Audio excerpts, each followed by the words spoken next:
안녕하세요. 이승주 변호사입니다. 자, 이번에는 제 상담 사례입니다. 상속받은 토지 위에 연고를 알 수 없는 미등기 무허가 건물이 있다. 어떻게 해결을 해야 되느냐. 자, 이런 문제인데. 아버님이 그 경매를 통해서 토지와 그 토지 위에 몇 개의 건물을 낙찰을 받았습니다. 자, 아버님 돌아가시니까 해당 부동산을 처리하기 위해서 매각하기 위해서 이리저리 확인해 봤더니 그 건물 중에 하나가 우리가 취득하지 못한 것 같은 거예요. 그래서 이제 확인해 봤더니 등기는 없고 건축물 대장만 딱 있는데 전혀 모르는 사람 이름으로 되어 있다. 자, 이 문제를 이제 법률적으로 어떻게 해결을 해야 되는지.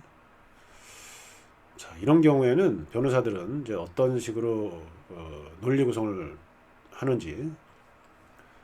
일단 이렇습니다. 토지 위에 남의 내 토지 위에 전혀 모르는 사람의 건물이 있어요.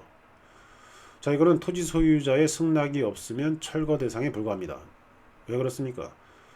토지 소유자의 배타적 소유권이 있는데 소유자 같은 경우에는 허락 없이 남의 토지에 건물을 설치했기 때문에, 건물을 축조했기 때문에 철거하라 이렇게 할 수 있는 거죠. 철거하라, 토지 인도하라, 필요하면 지료까지 줘라, 이런 청구도 할 수 있습니다. 자, 그런데 이 해당 부동산은 우리가 계속 써온 거예요. 그 해당 건물만 남의 명인데 여러 개 건물이 있었는데 그게 이제 우리 건지 아는 거죠. 그냥 낙찰받고 뭐 소유자도 나타나지도 않고 그러다 보니까. 자, 일단 그런데 그러면은 우리가 이걸 함부로 이렇게 철거할 수 있느냐? 상대방도 없는데. 나중에 상대방이 나타나서 문제 제기하면 또 큰일 나죠. 자, 이러다 보니까 법률적인 검토를 하게 되는데 승낙이 없으면 철거 대상이라고 했죠. 자, 따라서 토지 사용권이 있어야 돼요. 건물 소유자가 정당하게 토지를 점유하려면 건물 소유를 통해서 토지를 점유하는 거거든요. 따라서 사용대차, 임대차, 지상권 등기, 자, 이런 게 있어야 될 것 같은데 무허가 미등기 건물이라고 그랬습니다. 당연히 지상권 등기는 없죠. 다 사용권이거든요. 토지 사용권. 뭐 사용대차는 공짜로 쓰는 계약, 토지를. 그 다음에 임대차는 토지를 유상으로 쓰는 계약. 자, 이런 게 다 없는 상황이죠. 꽤 오랫동안 우리가 사용해 왔기 때문에. 자, 그러면 이런 경우에 우리가 마지막으로 검토하는 게 법정지상권입니다. 법정지상권. 저당권 실행에 의한 법정지상권, 그 다음에 관습상 법정지상권, 이런 것들을 검토하게 되는데 이 법정지상권이 성립을 하려면 토지와 건물의 소유자가 동일했다는 요건이 기본 요건입니다. 그런데 이 건물 소유자로 등재되어 있는 사람이 건축물 대장에 토지 소유자였던 적이 없더라고요. 확인해 보니까. 자, 이런 경우에는 철거 및 토지 인도 청구를 하게 되면 승소 가능성이 높죠. 자, 이렇게 말씀을 드렸습니다. 일단은. 자, 이런 식으로 해결하는 겁니다.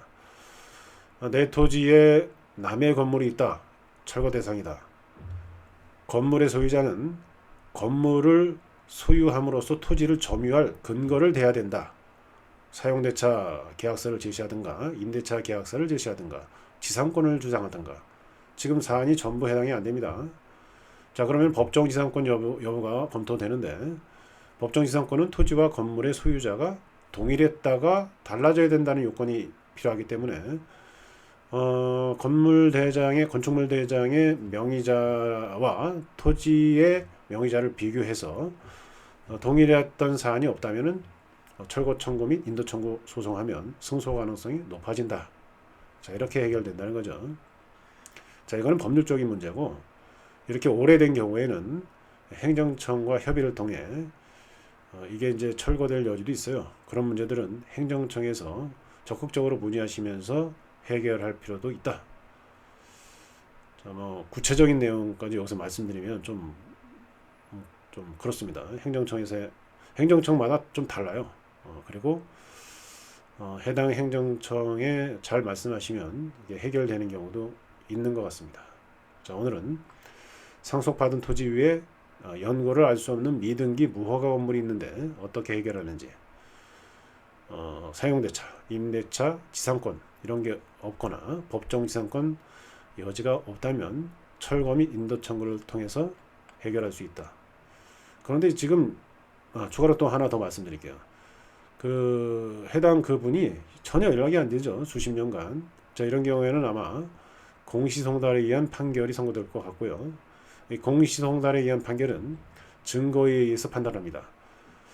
무변론 판결 같은 경우에는 송달한 다음에 답변을 안 해서 승소하는 거기 때문에 무변론 판결 같은 경우에는 증거에 의한 판단은 필요 없는데 공시송달 판결 같은 경우에는 증거에 의한 판단이 있다. 따라서 소장을 제출할 때 좀 더 자세하고 구체적으로 적어서 관련 증거, 대장이라든가 등기부라든가 이런 거 자세하게 써서 제출하셔야 됩니다.